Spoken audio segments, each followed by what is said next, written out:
Ligament एक ऐसी चीज होती है जो दो हड्डियों को आपस में जोड़ती है। ठीक है, कहीं भी जो जॉइंट बनाने के लिए हड्डी को हड्डी से जोड़ने के लिए जो टिश्यू काम में आता है उसे लिगामेंट कहते हैं। जो मोस्ट कॉमन इंजरी अपने लिगामेंट इंजरी में पाई जाती है वो नी की पाई जाती है और शोल्डर की पाई जाती है। नी में मेनली 4 लिगामेंट होते हैं, जैसे anterior post ACL, PCL, MCL, LCL। 2 side में होते हैं, 2 बीच में होते हैं। एक का काम होता है घुटने को आगे जाने से बचाना, एक को पीछे जाने से बचाना, और 2 साइड में लचक को रोकते हैं।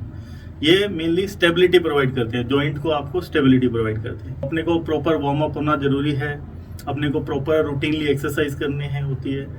जैसे अपने रूटीनली नहीं खेलते हैं, एकदम खेलना चालू करते हैं तो इसका कभी कभी इंजरी हो जाती है। मेनली इसमें आप एक्टिविटी पे ध्यान रखें, अपनी मसल्स को स्ट्रेंथ करें, पहले प्रॉपर वार्म अप हों और खेल खत्म होने के बाद भी इसको वार्म अप हो। इसमें ये दूरबीन से सर्जरी होती है, आर्थ्रोस्कोपिक सर्जरी बोलते हैं इसे। इसमें छोटे छोटे चीरे लगते हैं, 1 सेंटीमीटर के चीरे लगते हैं। इसमें 1 दिन का एडमिशन टाइम होता है। कोई पेशेंट को नेक्स्ट डे वॉक करा देते हैं, कोई इसमें विद ब्रेस चलना चालू कर देते हैं। मेन इसमें रूटीनली अपना रूटीन एक्टिविटी कर सकता है पेशेंट।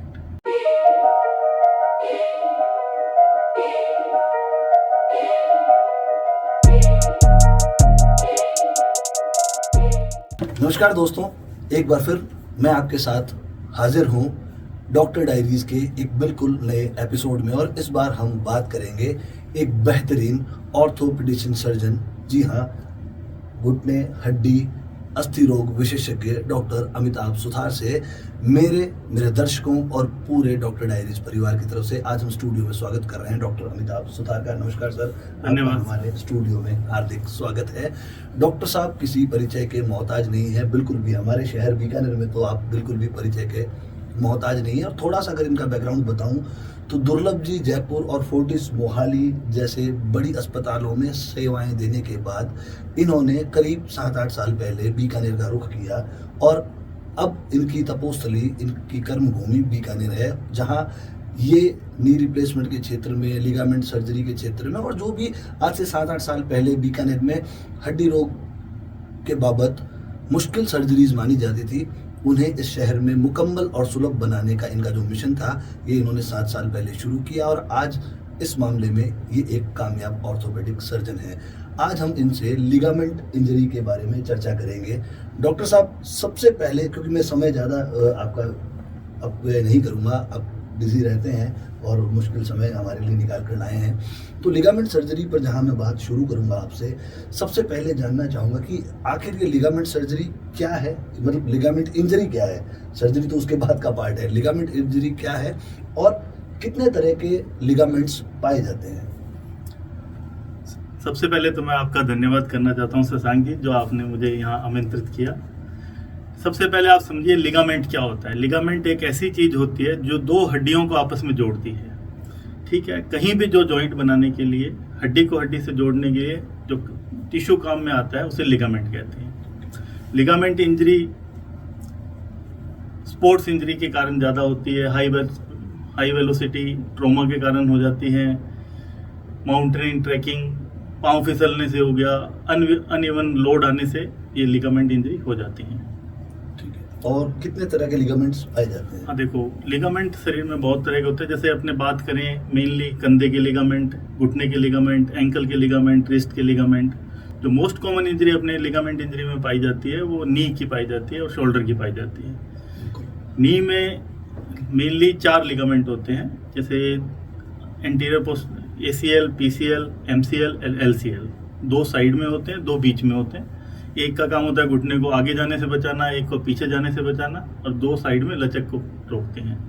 ये मेनली स्टेबिलिटी प्रोवाइड करते हैं, जॉइंट को आपको स्टेबिलिटी प्रोवाइड करते हैं। तो और कंधे के जॉइंट भी काफ़ी इंजरी होती है क्योंकि अनस्टेबल इंजरी है। शोल्डर जॉइंट काफ़ी अनस्टेबल होता है क्योंकि इसकी रेंज ऑफ मोशन बहुत ज़्यादा है, क्योंकि ऊपर से लेके नीचे तक जाता है, तो कंधे का डिसलोकेट होने के चांसेस ज़्यादा होते हैं। और घुटने की इंजरी भी बहुत कॉमन है, जैसे ACL इंजरीज काफ़ी कॉमन है। तो ये मेनली इसकी इंजरी से आपको दर्द बढ़ेगा, लचक बढ़ेगी, उसकी स्टेबिलिटी खत्म होगी। आपको ऐसे लगेगा दौड़ने पे कि मैं निकल जाएंगे, घुटना निकल जाएगा मेरा, दर्द होगा, ये सब, सोजन आ जाना, जोड़ों पे सोजन आ जाना, ये सारी कंडीशन रहती हैं। हमने आपसे जाना कि लिगामेंट इंजरी बेसिकली क्या होती है और कितने तरह के लिगामेंट होते हैं, घुटने और कंधे की बात करूं तो। अब अगर इसके फैक्टर्स की बात करें कि कौन से ऐसे फैक्टर्स हैं जो आप हमारे साथ साझा कर सकते हैं जिनकी वजह से मुख्यतः लिगामेंट सर्जरी होती है किसी व्यक्ति को या लिगामेंट इंजरी होती है किसी व्यक्ति को। देखो, आजकल लिगामेंट इंजरी बहुत ज़्यादा इसलिए बढ़ गई है कि जैसे इंडिया गवर्नमेंट ने खेलो इंडिया प्रोग्राम चालू किया है। आजकल देख रहे हैं खेल रहे हैं, लेकिन पहले प्री वार्म अप नहीं होते। उससे क्या होता है, कंडीशनिंग नहीं हो पाती है। तो अपने को प्रॉपर वार्म अप होना ज़रूरी है, अपने को प्रॉपर रूटीनली एक्सरसाइज करनी है होती है। जैसे अपने रूटीनली नहीं खेलते हैं, एकदम खेलना चालू करते हैं, तो इसका कभी कभी इंजरी हो जाती है। मेनली इसमें आप एक्टिविटी पे ध्यान रखें, अपनी मसल्स को स्ट्रेंथ करें, पहले प्रॉपर वार्म अप हों और खेल ख़त्म होने के बाद भी इसको वार्म अप हो। इंजरी हो सकती है, जैसे हाई वेलोसिटी ट्रॉमा से हो जाती हैं, चोट लगने से हो जाती हैं, अनइवन फोर्स लगने से हो जाती हैं। तो ये सारी चीज़ें फैक्टर रहती हैं इसमें। मतलब स्पोर्ट्स के वजह से ज़्यादातर लिगामेंट इंजरीज होती हैं और हम ये जान पाए हैं कि स्पोर्ट्स में अगर हम अचानक ही अपने शरीर को खेलों की तरफ ले जाएं बिना किसी वार्म अप के या बिना एक्सरसाइज के, बिना अभ्यास के, तो शरीर उस मोशन में नहीं होता। हमारे लिगामेंट्स और हमारे जॉइंट्स जो हैं वो उसके आदी नहीं होते और अचानक ही वेलोसिटी प्रेशर उसके ऊपर आने से लिगामेंट्स इंजरी के चांसेस बढ़ जाते हैं। तो हमने जाना कि लिगामेंट सर्जरी के फैक्टर्स क्या हैं। अब इसके बाद का जो सवाल निकल के आता है डॉक्टर साहब, वो ये है कि लिगामेंट इंजरी अगर हो गई किसी व्यक्ति को तो वो प्राथमिक तौर पर किस चिकित्सक से या किससे परामर्श लें? देखो, इंजरी होने पे आप अपने आसपास ऑर्थोपेडिक सर्जन मेनली आप उनसे कंसल्ट कर सकते हैं, ठीक है। उसमें फिर आप अपने डायग्नोसिस बनाते हैं कि भाई क्या है, आपको क्लिनिकल डायग्नोसिस करके उसके हम फिर अपने आसपास जो भी आपके अस्थि रोग विशेषज्ञ हैं उनसे आपको परामर्श करें। ठीक है, मतलब लिगामेंट में किसी भी प्रकार की इंजरी होने पर सबसे पहले आसपास जो भी उपलब्ध अस्थि रोग विशेषज्ञ है, ऑर्थोपेडिक सर्जन है, उससे परामर्श लेना चाहिए, ठीक है। अब प्रारंभिक तौर पर आप इसका ट्रीटमेंट कैसे करते हैं? सबसे पहले हम पेशेंट से पूछते हैं क्लिनिकल हिस्ट्री कि भाई तुझे चोट कैसे लगी, उसकी इंटेंसिटी कितनी थी। जैसे ज़्यादा हाई वेलोसिटी ट्रॉमा थी, या चलते चलते पैर मुड़ गया मेरा, या सीढ़ी से पैर फिसल गया, या बाइक पे था एकदम लोड ज़्यादा आ गया, तो उसके के अकॉर्डिंग हम उसको पहले फिर उसको जॉइंट को एनालाइज करते हैं। उसकी देखते हैं रेंज ऑफ मोशन कितनी है, उस पर स्वेलिंग कितनी है, टेंडरनेस कितनी है, लैक्सिटी कितनी है, लचीलापन कितना है, वो सब देखते हैं। अगर हमें मिलता है कि लचीलापन है तो हम उसको MRI की तरफ जाते हैं। तो क्लिनिकल हिस्ट्री जानने से लेकर और प्रारंभिक डायग्नोसिस बनाने तक का आपने मुझे पूरी प्रक्रिया बताई। अब अगर मैं इसके उपचार की तरफ आगे बढ़ूं, जो इसका प्रॉपर उपचार उपलब्ध है, तो क्या वर्तमान में इसका क्या उपचार उपलब्ध है और क्या इसके लिए किसी हायर सेंटर पे या बड़े शहरों में जाने की ज़रूरत है? देखिए शशांक जी, इसमें आजकल ये सर्जरी रूटीनली बीकानेर शहर में हो रही है और बहुत से सर्जन कर रहे हैं। इसमें ये दूरबीन से सर्जरी होती है, आर्थ्रोस्कोपिक सर्जरी बोलते हैं इसे। इसमें छोटे छोटे चीरे लगते हैं, 1 सेंटीमीटर के चीरे लगते हैं। इसमें 1 दिन का एडमिशन टाइम होता है। कोई पेशेंट को नेक्स्ट डे वॉक करा देते हैं, कोई इसमें विद ब्रेस चलना चालू कर देते हैं। मेन इसमें रूटीनली अपना रूटीन एक्टिविटी कर सकता है पेशेंट। ठीक है, मतलब बड़े शहरों में, बड़े सेंटर्स पे जाने की ज़रूरत नहीं है। बीकानेर जैसे शहरों में भी इसका सुलभ उपचार उपलब्ध है। और सुलभता की बात जब निकल के आई है तो आपने इसकी प्रारंभिक उपचार का तरीका बताया, फिर आगे आपने सर्जरी की बात बताई कि बीकानेर में हो रही है और किस तरह से होती है और कितने दिन में आप पेशेंट को वॉक करवाना शुरू करते हैं या डिस्चार्ज करते हैं। अब अगर इसकी कॉस्ट पे मैं आऊँ, इसकी जो उपचार का जो खर्च है उस पर आऊँ, तो क्या ये एक महंगा उपचार है या सुलभ है, लोगों को ज़्यादा खर्चा नहीं लगता? देखिए सर, इसमें क्या होता है कि आपको ये सरकार की तरफ से बहुत अच्छी योजना शुरू की गई है, आयुष्मान योजना। इसके अंदर ये उपचार इसका फ्री में उपलब्ध है। जैसे ACL लिगामेंट, PCL लिगामेंट, इनके आपको आयुष्मान योजना के अंदर उपचार फ्री है। लेकिन ये ज़्यादा कॉस्टली सर्जरी नहीं है। लोग ऐसा सोचते हैं बहुत कॉस्टली सर्जरी होगी, वो सब है, लेकिन ऐसा नहीं है। 50-60 हज़ार रुपये में आराम से हो जाती है। तो सरकारी योजनाओं में उपलब्ध है, उसके साथ साथ हेल्थ इंश्योरेंस कंपनीज भी इसको कवर? हाँ, TPA वगैरह, स्टार हेल्थ में सब TPA कंपनीज हैं, ESI हैं, रेलवे हैं, सब में यह निःशुल्क होती है। बिल्कुल, हमने ये जाना है कि लिगामेंट की इंजरी के लिए जो सर्जरी करवाई जाती है वो आजकल महंगी सर्जरी नहीं है। अगर हम कैश में करवाएं तो भी 50-60 हज़ार रुपये से ज़्यादा का इसका खर्च नहीं आता। और उसके बाद आयुष्मान योजना या सरकारी दूसरी जो योजनाएं हैं या रेलवे की योजनाएं हैं, CGHS, ECHS वगैरह की योजनाएं, उसमें भी ये कवर्ड है। और अगर अलग से प्राइवेट कंपनी का हेल्थ इंश्योरेंस ले रखा है तो ये उसमें भी कवर्ड है। अब इसके बाद में आता हूँ मैं कि एक बंदे ने सर्जरी करवा ली और आपने उसको सकुशल डिस्चार्ज कर दिया, घर भेज दिया, तो सर्जरी के बाद के जो लाइफस्टाइल मॉडिफिकेशन है उसके बारे में सर थोड़ा सा जानकारी दें। देखो, सर्जरी से ज़्यादा इम्पोर्टेंट इसमें उसके बाद का उपचार जरूरी है। इसमें सबसे इम्पोर्टेंट रोल आता है फिजियोथेरेपिस्ट का। फिजियोथेरेपिस्ट इसमें बहुत भागीदारी रहती है। इसमें लिगामेंट इंजरी में रिहेबिलिटेशन फेज का बहुत इम्पोर्टेंट। सर्जरी तो आपने कर दी, लेकिन उसको ट्रेनिंग करने के लिए, मसल स्ट्रेंथनिंग के लिए आपको फिजियोथेरेपी करनी पड़ती है। वॉक करें आप नियमित, एक्सरसाइज करें।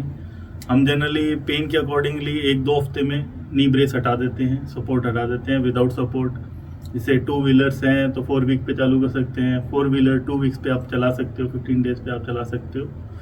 इसमें मेन ये ध्यान रखना पड़ता है इस पर जर्क ना लगे। बाकी आपकी मसल स्ट्रेंथनिंग पे काम करते हैं, ये काम आप फिजियोथेरेपिस्ट बहुत अच्छा करते हैं। इसमें आपको उनकी सपोर्ट की ज़रूरत पड़ती है।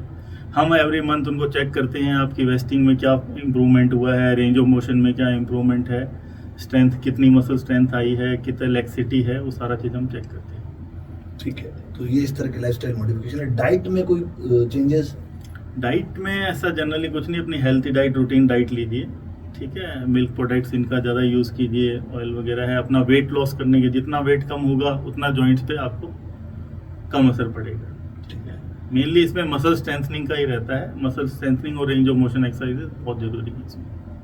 कुछ ऐसी एक्टिविटीज़ जो इस सर्जरी के बाद में लोगों को मना की जाती है कि वो नहीं कर सकते?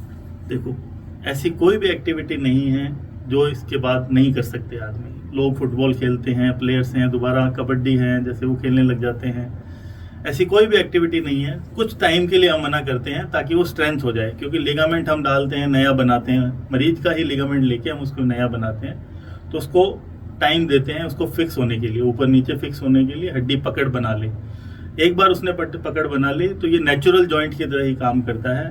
पेशेंट रनिंग, जंपिंग, सब एक्टिविटी, जितने भी स्पोर्ट्समैन हैं सब दोबारा अपनी एक्टिविटी करने लग जाते हैं। जैसे प्लेयर्स हैं वो दोबारा अपने नेशनल, इंटरनेशनल, ऐसे ऐसे हमारे चंडीगढ़ में आते थे स्पोर्ट्स इंजरी में, दोबारा नेशनल खेलते थे, इंटरनेशनल खेलते थे।